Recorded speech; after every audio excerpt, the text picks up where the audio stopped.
Welcome to Back to the Feature, where I watch the full movie so you don't have to. I'm your host, Dwayne, and today we're diving into Carrie, the 1976 Brian De Palma horror classic where high school bullying, religious trauma, and supernatural abilities combine into the worst prom night in cinema history. We open in a high school girls' locker room after gym class, where Carrie White is the last to hit the showers. As she takes her slow motion shower, she sees blood running down her legs, signaling she's about to have a very bad day. Carrie gets her first period and has absolutely no idea what is happening to her. She's horrified and steps out of the shower seeking help from her classmates, but they start chucking tampons and pads at her, chanting, "Plug it up," like a bunch of teenage sociopaths. The gym teacher, Miss Collins, storms in, shoves the girls back, and tries to calm things down. Carrie is hysterical, confused, and terrified, and the teacher quickly realizes that this girl has been failed by basically every adult in her life. The principal talks to Carrie afterwards, but he keeps calling her Cassie, even after Miss Collins and Carrie corrects him multiple times. Carrie gets upset and an ashtray suddenly flips off his desk, hinting that her emotions come with a dangerous little bonus feature. Carrie walks home through the neighborhood, still shaken and humiliated. A boy on a bike teases her, and Carrie makes him crash with her mind, proving that the ashtray was no accident. At home, Carrie faces her mother, Margaret White, who is known as the town religious fanatic. She treats basic biology like a federal crime against heaven. Margaret calls Carrie sinful, rants about womanhood, and literally drags her into the closet that's more of a prayer prison. Carrie begs to be let out, but Margaret locks her inside with a creepy religious statue staring her down. It's no wonder this poor girl is screwed up. Carrie's back in school the next day and just can't catch a break. After the teacher reads a poem written by star school athlete Tommy Ross, he asks for opinions on it, and Carrie says it's beautiful. Just that simple reply, and the teacher mocks her. What an a-hole. Even Tommy is offended for her. In gym class, Miss Collins punishes the girls involved in the locker room incident with brutal exercise detention. She makes it clear that anyone who refuses is losing their prom privileges, which is apparently the only thing these girls care about. Sue feels guilty about what happened to Carrie and starts realizing that maybe joining the tampon mob was not her finest character moment. Chris, on the other hand, is furious that consequences exist. Miss Collins is putting the girls through the grinder when Chris puts her foot down. She pushes too hard and Miss Collins slaps her hard. Chris turns to her classmates for solidarity, but they leave her hanging. And now her pride hurts as much as her face, and in the process, she loses her prom tickets. Carrie hits the old Dewey Decimal System and begins researching strange powers to find information about telekinesis. She realizes the weird things happening around her are not random accidents, which is great for self-discovery, but terrible for anyone with bad intentions. Sue asks her boyfriend Tommy to take Carrie to prom as a way to make up for what she did. Tommy is hesitant, but Sue insists she wants Carrie to have one decent night. We then meet Billy Nolan, who is Chris's prom date. He's got the cool car, his girlfriend riding shotgun, and spilling his beer on her when cops pull up next to him. She calls him a stupid shit, so he smacks her on the same cheek that got slapped earlier. Proving that she's a bit crazy herself, the slap doesn't even faze her. In fact, I think it might have turned her on a bit, but she prefers to play head games, and when he presses it, she calls him a dumb shit again and gets slapped again. At least this time she turned the other cheek.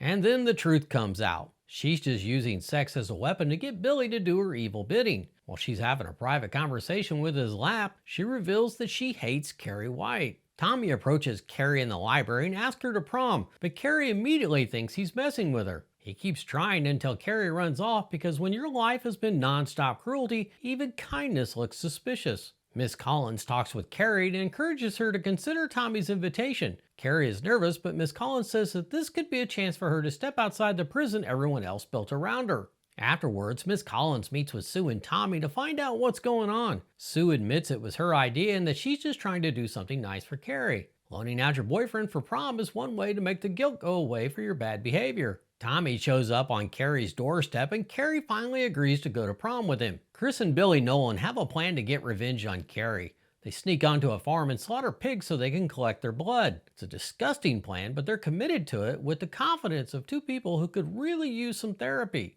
While they're getting their crazy on at the pig farm, Carrie's at home dealing with her crazy mom, who is refusing to let her go to prom. Carrie finally stands up to her mom and puts her foot down by slamming all the windows shut with her mind, leaving her mother to wonder what kind of witch she raised. Later that night, Chris and Billy are putting their plan into action at the high school gym. They fill a bucket with pig blood and begin setting up their prom night trap. Carrie works on her own prom dress at home while her mom quietly prays for her soul. Think Pretty in Pink, but with a less supportive single parent. We get a quick little scene of Tommy and his buddies trying on tuxedos. Nothing like waiting for the day of the prom. Carrie is all dressed and ready for her big night. When her mom enters the room, she shows her the bouquet that Tommy got her, but all her mom can focus on is Carrie's dirty pillows. Her mom starts tripping when she realizes there's no way to stop this from happening. She starts pacing the room and ripping at her own hair before warning Carrie that they're all going to laugh at you. When Tommy pulls up in front of the house, Carrie has to put her mom down forcefully to shut her up. When they arrive at the prom, Tom is very patient with her as she works through her nerves. He might be the most popular kid in school, but he's truly nice to her, providing her with the calm she needs to overcome her fears. At the prom, Carrie is overwhelmed but slowly starts to relax. Miss Collins stops by and talks with her, which goes a long way to making her feel at ease. Tommy finally convinces her to join him on the dance floor, and it's apparent that this might be turning into something more than just a favor for his girlfriend. He seals the dance with a kiss, and it's like, what girlfriend? I think he just got carried away because they're spinning around super fast. She quizzes him on why he asked her to prom, and he says it's because she liked his poem. And then they spin even faster and faster until you're the one getting dizzy. Sue sneaks into the prom to see how things are going just as everyone is voting for king and queen. And since Tommy is the star athlete of the school, his name is on the ballot along with Carrie's. As a goof, they both decide to vote for themselves. When the ballots are collected, phase 1 of Chris's plan goes into action. Her best friend Norma rigs the ballot count to make sure that Tommy and Carrie win, while Chris and Billy are hiding out under the stage watching each step of the way. While the votes are counted, Sue sneaks in behind the stage as the camera follows a small rope from under the stage up to the rafters where it's attached to the bucket of pig blood that's placed right above the stage where the king and queen will stand. As planned, Tommy and Carrie win prom king and queen. Carrie is stunned. Tommy is happy for her, and the crowd cheers while the trap waits above them like the world's worst gender reveal disaster. Carrie and Tommy walk to the stage, and Carrie finally allows herself to enjoy the moment. Chris watches from under the stairs while holding on to the rope, just waiting for the right time. Sue is also watching from behind the stage and spots the rope connected to the bucket, realizing something is very wrong here. Sue tries to stop the prank, but Miss Collins sees her and assumes she's there to cause trouble, so she throws Sue out, accidentally removing the only person who could have stopped the nightmare. Tommy and Carrie stand there smiling with their new crowns while the crowd claps and cheers for them. Carrie is just soaking in the moment. It won't be much longer now before she's soaking in something else. Right after Miss Collins throws Sue out and closes the door on her, Chris pulls the rope. The bucket tilts and pig blood pours all over Carrie. At first, the crowd is as stunned as Tommy and Carrie. Well, at least those in the crowd not in on the prank, that is. Norma kicks things off by laughing and encouraging everyone else to laugh along with her. Tommy is pissed, but before he can do anything, the bucket falls and hits him in the head, knocking him out. Carrie stands frozen, covered in blood, while laughter and shock echo around her. In her mind, all she can hear is her mother's voice saying, "They're all going to laugh at you." And all the abuse, fear, and shame finally explodes. Chris and Billy crawl out from under the stage and make their escape. And just in time, too. They make it out a split second before Carrie slams all the doors shut, trapping everyone inside the gym. No one is leaving this party. We then get a cool split screen of Carrie as she steps over to the dark side of her powers. She's royally pissed off and it's time for some payback. She makes the fire hose come to life to stop people from trying to get out. Now, instead of aiming for the main exit, they scatter running in all directions. Miss Collins goes up to check on Tommy, and things get worse when someone tries to play hero by grabbing onto the fire hose. All he does is spray water up into the lights and onto the stage, where the principal gets electrocuted fighting over the microphone.